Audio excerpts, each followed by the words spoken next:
Present. Member Lindbergh, Here. Board Member Vandermolen, Here. Board Member Galt, Here. Excuse me, here. Chair Davlin. Present. Thank you. Okay, we have a quorum, so we'll consider the approval of the minutes. Any comments on the minutes of the previous meeting? I reviewed them. They looked fine to me, so I will move that we approve. I will second that. Motion for approval and a second. Any other comments? All in favor signify by aye. Aye. Aye. Aye. Motion passes, so we'll move to the next item on the agenda, old business. Is there any old business? There appears to be none, so we'll move to the next item on the agenda, which is new business. And that's consideration of the board's approval of the use of hempcrete for an ADU application at 1264 Bay Street. Could we have a staff report on that? Yeah. So the applicant is proposing the use of hempcrete for the construction of the exterior walls on an ADU on Bay Street. And hempcrete is currently not a material approved for use in the California Residential Code, but it has been used throughout history, notably in ancient Rome. The project will consist of 10 precast wall panels. They range from 10 to 12 feet in length and about 8 feet tall. The panels will be fabricated by the contractor using tradical hempcrete and are framed with 2x6s similar to conventional construction. The wall stud bays will be infilled with the hempcrete, and then 2 layers of exterior coating will seal the cavities. Vapor barriers and water-resistive barriers are prohibited in hempcrete construction, and the wall segments are laterally braced using cross bracing, and a lateral analysis was provided by a licensed engineer for the project. We'll also be requiring a special inspection by the engineer of record, specifying that the panels are constructed in a manner sufficient to meet the structural requirements of the code. They're going to be assembled off-site, so we're not going to be able to inspect those. They're going to be, I think, they're going to manufacture them up in up in Hoopa. Hempcrete is currently not approved for use in the California Residential Code, but the ICC has approved its use in the 2024 ICC model code. The state usually adopts the ICC model code with amendments a year afterwards, so this will be the 2025 California Residential Code once it's adopted. And the hempcrete section is found in Appendix BL, and it should go into effect January 1st, 2026. But like I said, at this time, hempcrete is currently outside of the residential code. Hemp line construction, or as it's more commonly referred to as hempcrete, is a non-structural biocomposite insulation material with 2 components, hemp hurd and lime, the binding agent. Hempcrete has several benefits, including very good thermal performance, low carbon emissions during production, carbon sequestration while the building remains in use, and high fire resistance. The hemp hurd and hempcrete necessary for this project will be sourced from a manufacturer in France called Tradical. The material specs for both ingredients exceed the standards indicated for hempcrete construction in the 2024 ICC Residential Model Code Appendix. And supplemental information from Tradical and the ASTME there are attached for your guys' reference in the staff report. And our conclusion is that the use of hempcrete as a building material while outside of the current building code is consistent with the forward trajectory of the building code and should be considered a viable or even perhaps superior alternative to conventional construction and should be allowed for use for construction of this ADU.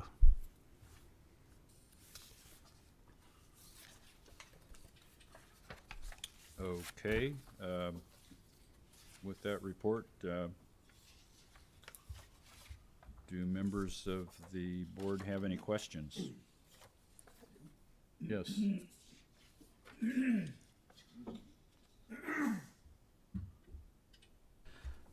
So Brendan, I'm looking at the site plan, and on the north property line, there's a 2-foot setback there. And the building code requires fire resistive construction with less than 5 feet of side setback. So how is that addressed? Well, the fire rating for this stuff it's a 1 hour rating. It is. It actually exceeds the 1 hour. And that's rating. documented? That's ASTM or? Yeah, it meets the same standard. Okay. So what is the exterior coating? It's the same. I'm not sure exactly what it is, but it's the same, like lime. A plaster like? Yeah, exactly. It looks like stucco when it's done. And that will protect the wood framing? Apparently so. Yeah, I've seen it. I've looked into this a bit. And so I see it was designed by an engineer. What's his lateral analysis? Hempcrete has no lateral stability whatsoever. It's the cross bracing in the framing, I see. and so it's like the same way Stan Alcock Yeah, gets his yeah. share. It's Yeah. So not let in, but segmented between each. yeah, exactly. Okay. Like full width blocking through the Excuse me? full width blocking. Right, through- right. And in both directions, it's a full cross. Interesting. Okay. Is that a local engineer? I didn't recognize the name, but possibly. And what about, I see that there's windows facing that north side. I think the building code has some restrictions on openings less than 5 feet. We haven't finished the plan review yet, so Gotcha. And I'm not trying to usurp your authority in plan checking. I'm just curious. yeah, anything within 3 feet, there's no openings. Are there any other questions? I might ask what alternative code criteria would be something that you would be relying upon to comply with the code and protection requirements? Basically the fire rating would be the main component, and then the fact that it's already been adopted by the ICC. Okay. Well, and the building code allows the building official to approve alternative materials. So I'm curious why this is even before Because the I board. can't unilaterally approve it. It has to go through. That's Yeah. what the purpose Oh, of this I didn't board. realize. I thought the building official has the No, if it's outside unilateral of the authority. no, if it's outside of the code, that's why the appeals board is here. So does this have to go before BSC at all, or No, no? Just the board. yeah. Okay. So that's why we're here. Right. Are there any other questions about quality standards, references?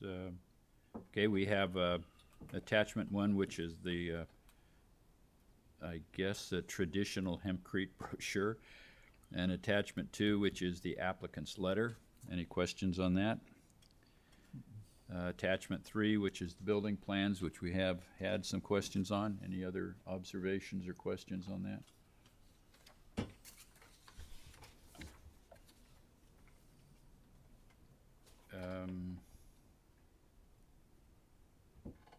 And I might add, in your building plans, that's one thing, but during the construction, have you, or will you be giving thought as to how to inspect it for verification with what would probably be an ICC reference standard? Well, that's why we have the engineer of record inspecting it. Where they're building it, yeah. Where they're building it? Yeah. Okay. Okay, So- so the engineer will inspect it on site once it's installed. Yeah, we requested a special inspection for that. Okay, so that'll be a standard response from the engineer, hopefully, that it was installed in accordance with the approved plans, or with what? Yeah, exactly. Yeah, okay. So how is the energy report? I'm sure you don't see this very often in an energy report. Did that give them? Was the energy budget so tilted in favor of extra insulation that they were No, able it's to only ta- R15. Really? Yeah. 10 inches thick, huh? No, it's 6. It's a 2x6 wall, and then it Oh, has okay. the 2 layer. I think I'm not sure exactly how thick it ends up, but the value they gave us was R15. So if they're going to be pre-built, how do they handle electrical and plumbing inside the walls? I think there's a wall. Let me check the plan. Big cast chases in there? No, it was. I think there was an interior. No, actually, I'm not sure. That is yet to be determined. Because I know in traditional hempcrete where they actually wire it and plumb it first, and then they kind of form the walls and pack it in lifts and work their way up that way. I'm just curious how this is going to play out when it's prefabbed. Yeah, I'm not sure. Well, that would be something to look for. Yeah, well, I'm sure it will be addressed. Unless they just carve it out. Yeah, I'm not sure. That sounds, This is all brand new for me too. Yeah, yeah. So yeah. Actually, we've run into, our group has run into hempcrete overseas before, but I never got down into the details of it. So it's not an unusual thing internationally. But I've never dealt with the specific standards for it before. Okay, any other questions about this application, the attachments, building plans, the ASTME report, observations? I do not. I had one last question. Is Tradical a trade name or a process? it's the trade name. It's a French company. Yeah, there's a brochure too that's included that has all their information. Okay. Okay. I'm just curious about the structural integrity of it within like the coastal climate. Because I mean, it has to be cured in, a hot, dry climate or setting where there can't be any moisture. Like, how does it hold up structurally? It's not Right, it's non-structural. So it's basically like it's essentially concrete, but it's a little better insulated. Right. But it's structurally, the timber framing is what is. No, I understand that. I'm just curious how well it holds up over time compared to concrete. Well, I mean, there's buildings in Rome that are still standing that are made out of this stuff, and bridges. So, Okay. I mean, it seems like it's been time tested.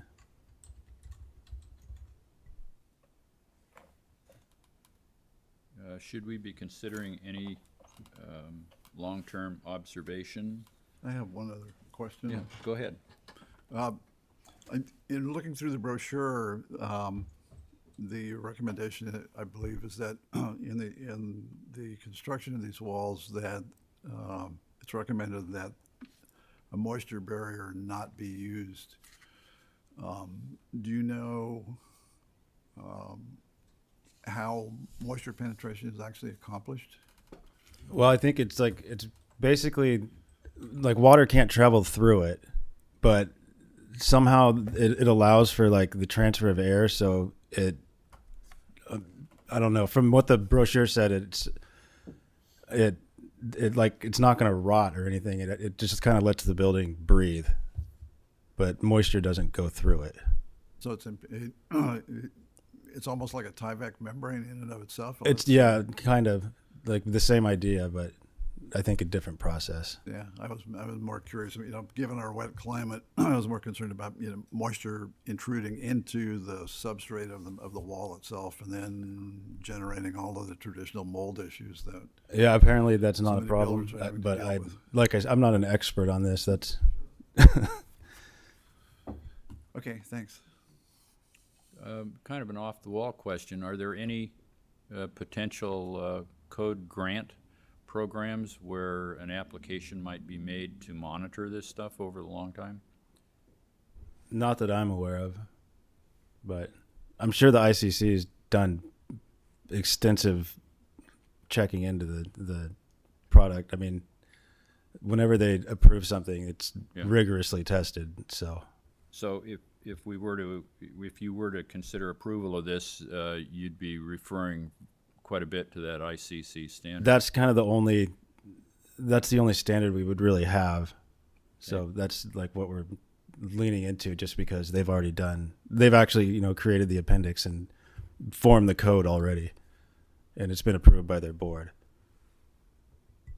Oh, okay. And does approval by this board, is approval by this board specific for this particular project, or does that open the door for future projects as well? I think we would probably apply the same logic from this decision to future ones until the actual code changes, unless there's any kind of. I believe that's probably how it would work with like a precedent-based system. You could state the motion to approve it for others, or that you want to see each one. It depends on how you word your motion.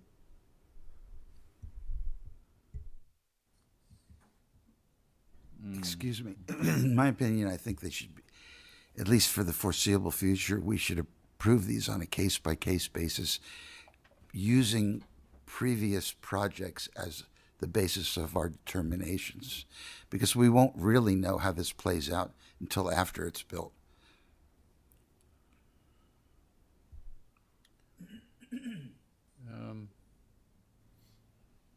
Well, I assume that in the approval consideration process that you'd be talking with ICC reps about experience in applications. I don't know how I would even get a hold of anybody there, but I have not done that. Huh. I was just going by, the fact that they are going to approve it for use. Once it's in the California code, it's going to be approved anyway. So I'm just kind of trying to be logical about this. Yeah. Well, is it so much that this is just an available alternative, or is it that this has particular advantages over current materials? Well, according to the proponents of the product, it's superior to the conventional means. So I guess it would depend on who you talk to. I don't have any personal knowledge of this kind of construction, so I don't really know. But according to what they say, it's better. So 2 questions. First one is, since this is such an out-of-the-box method of construction for us at this point in time, is it possible that members could do a walkthrough of the site during construction? That would be Just something. to educate ourselves? Yeah, that'd probably be something that the contractor and the homeowner would have to approve. But Yeah, and I would go through. and I think with you on that. I think the contractor actually is on Zoom, so that's something you guys could ask them. Say that again, please. I think the contractor is tuned in via Zoom, so you guys could ask them. Oh, okay. And is the contractor or the applicant part of a company trying to promote this project or product? Well, I'm not sure if they're promoting the product the product right now, but I think they plan on using this type of construction and being the contractor that's available in the area that can do this. And I believe they're working with the Hoopa tribe too, Right. to do some buildings up there. I'd heard some inklings about that. Yeah. So, but that's something you can ask her. I'm not sure. Thank you. Do we have any public comments on this discussion?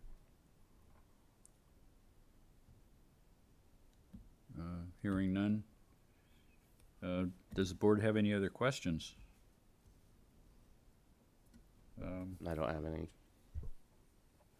Okay, what amongst us do we think we ought to do with this? You guys want to let the applicant speak too? That might- Okay. That's a good point. Do we have someone representing the applicant available, and would that person like to present any testimony or information? Can you hear me? Almost. Let's see if I can.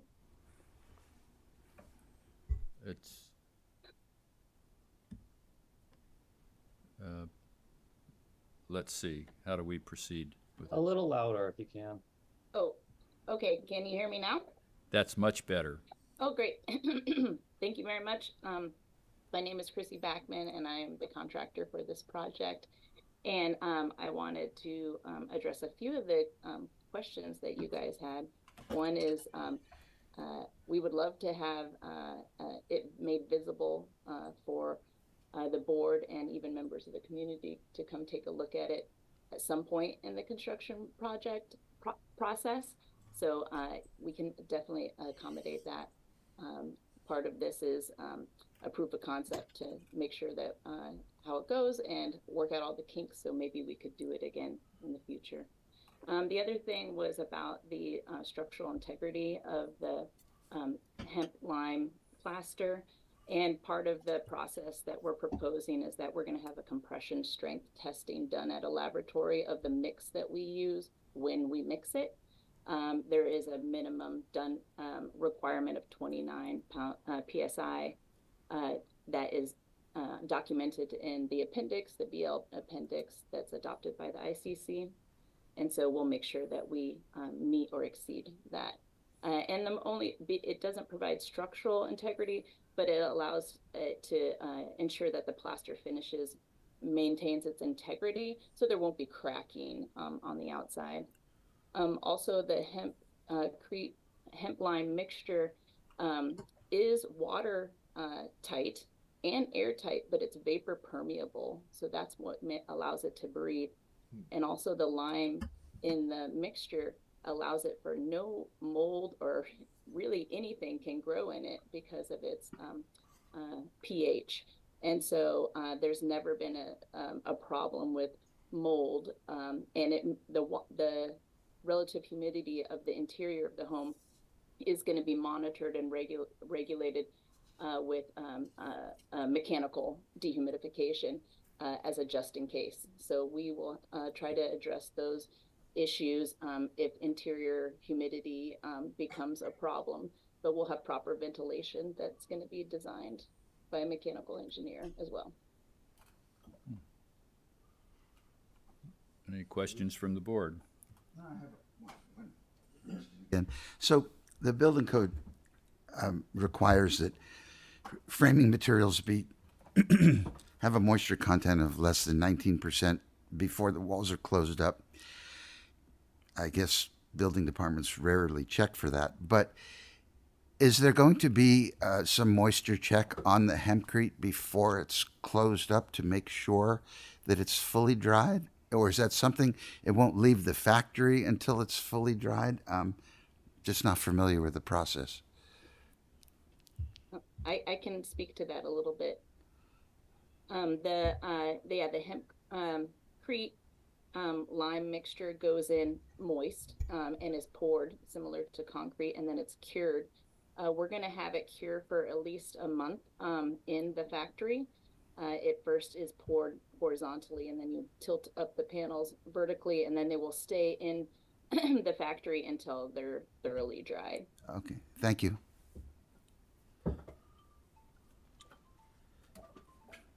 Any other questions from board members? Okay, would we like to consider an action on this item? The recommendation from staff is that the board consider approval of the use of hempcrete for the ADU, specifically at 1264 Bay Street. So I'll make the motion that hempcrete is an appropriate alternative building material and may be used for this project, but future projects should be on a case-by-case basis. Okay, there's a motion sitting on the table.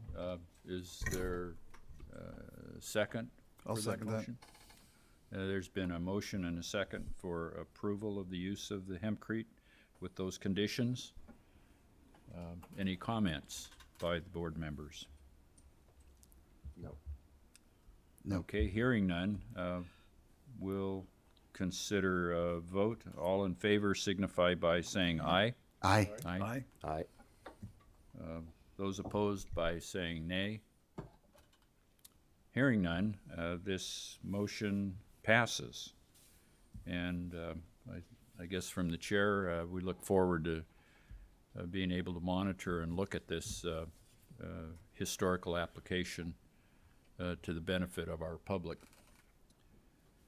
Any other questions on that issue?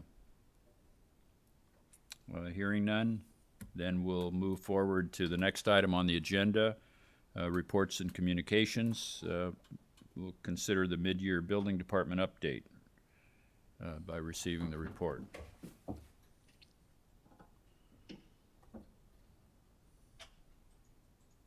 Okay. 1 sec, I'm trying to open it.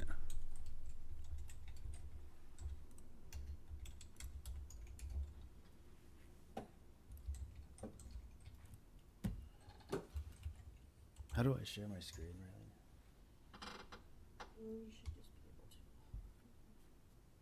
Well, let's see, the mid-year update is popping up on the computer screen. Yeah, I'm trying to get it on the main screen. I take care of that once you start. Oh, okay, cool. Well, here we go. Whoops. Here we go. Okay.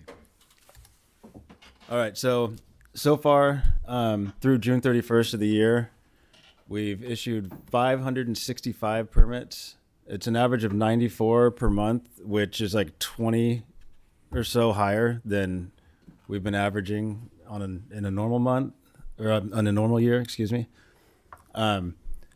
We've had about twice the valuation, a little over 12 million for permits that we did this time last year. And we've taken in 422,000 in permit fees, which is about twice what it was last year, this was very surprising because at the first quarter we were really slow. So things have been ramping up quickly. We have 7 ADUs issued so far this year. I think the total for the last year was about 12, so we're on track to do more than we did last year. And 5 single-family dwellings. I think there were only 4 or 5 total last year. And we've done 30 solar permits, which is much, much less than we did this time last year. I think we were probably about double that, which kind of makes sense since PG&E's incentives are kind of drying up. So projects that are currently underway, the Wiyot tribe has about 750,000 in valuation for 2 single-family houses and an ADU that they're doing over on 3rd Street. They're converting them so that they're basically fully accessible single-family dwellings. The DMV is moving into the old Harley-Davidson building. That's a little over $3 million valuation. And then over on Hyler Street, which is kind of across from Winco, back in the housing authorities area there, they're doing the $7 million project. It's a giant housing complex. And they actually have submitted, I haven't plan checked it yet, but that one just came in.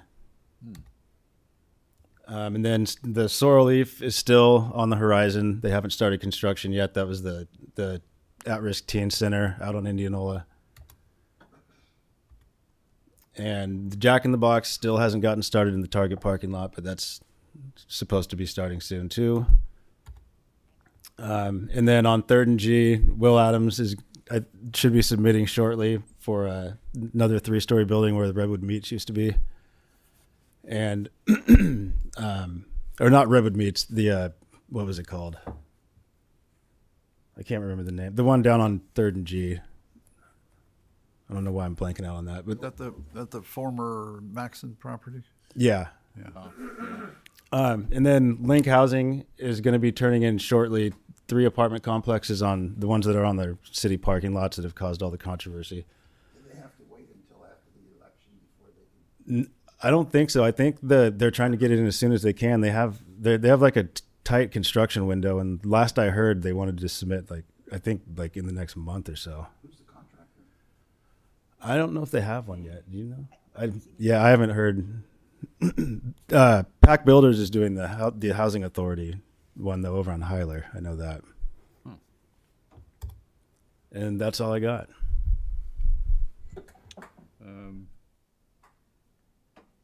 let's see,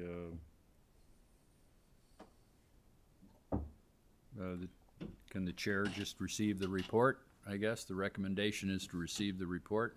Appreciate that. It's nice to see that there's activities going on. Can I ask a question? Yes. What's the Adams project on I Street that I drive by every morning coming down? It's for Robert Coburn. It's a 5-unit apartment complex. Yeah. Thanks.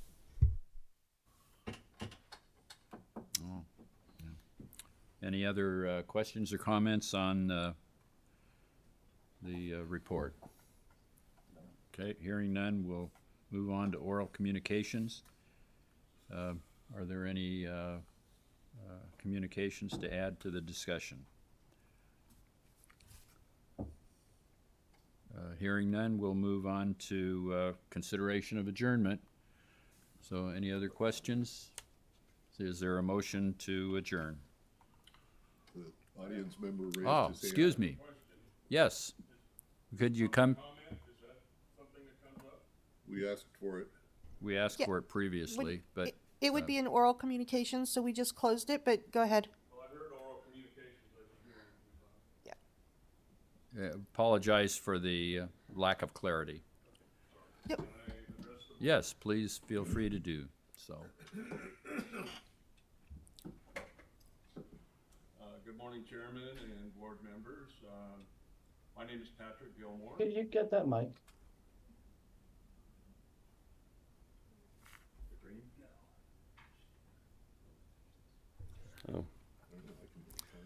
Yes, good morning. My name is Patrick Gilmore.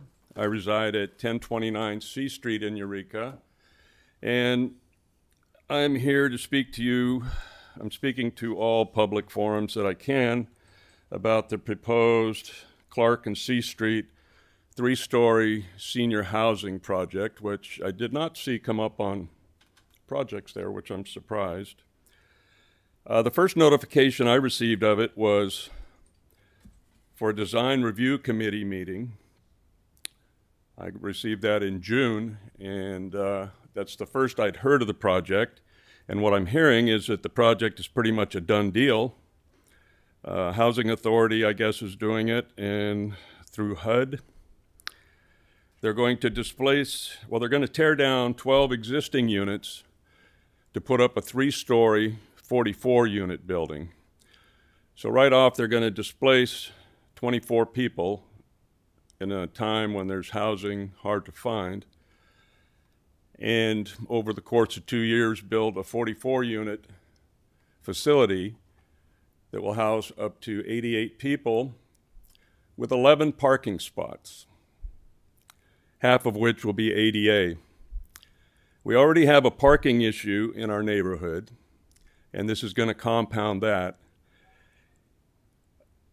And I understand that the state of California is mandating a lot of housing, and so there are a lot of loopholes and exceptions to do these projects.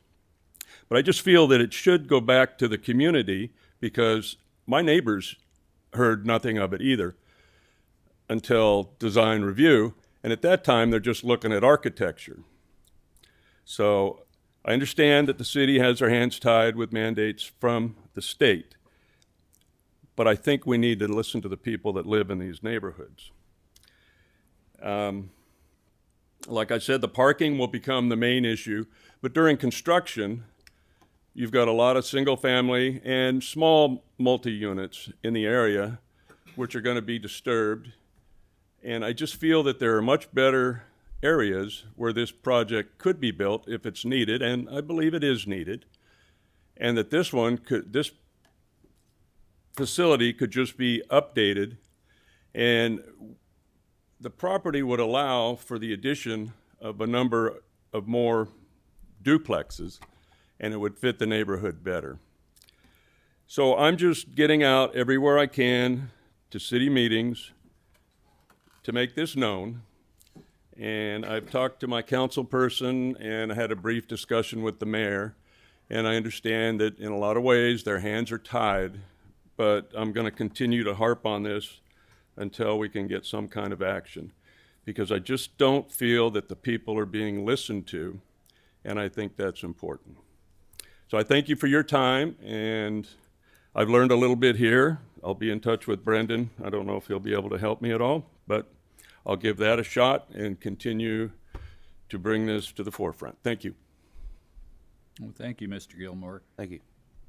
For clarity, the responsibility of this board is to deal with specific issues related to codes and quality of materials and applications in accordance with other standards created by municipalities and agencies. So the kind of discussion that I think you've presented focuses more on the decision processes of a planning commission and policy development. When an issue such as you're discussing comes before us, it's similar to our previous discussion. How thick is the plywood? What is the quality of the plywood? Is it allowed to be used per code in that application and that sort of thing? So we get down into the functional details of what the policy deciders have decided. But we appreciate your comments. It's helpful to talk All right, thank you. to the various committees at the city, so thank you. Are there any other public comments, information for this board? So let's see, did we consider adjournment yet? I'll move that we adjourn to our next quarterly meeting. Okay. Is there a second to that motion? I'll second. Any other observations and comments? If not, I'll call for action on the motion. All in favor signify by saying aye. Aye. All opposed by no. Motion passes. Thank you very much for all of our participation. It's helpful for the city and the staff to have these meetings and forums. So look forward to the next meeting. Thank you very much.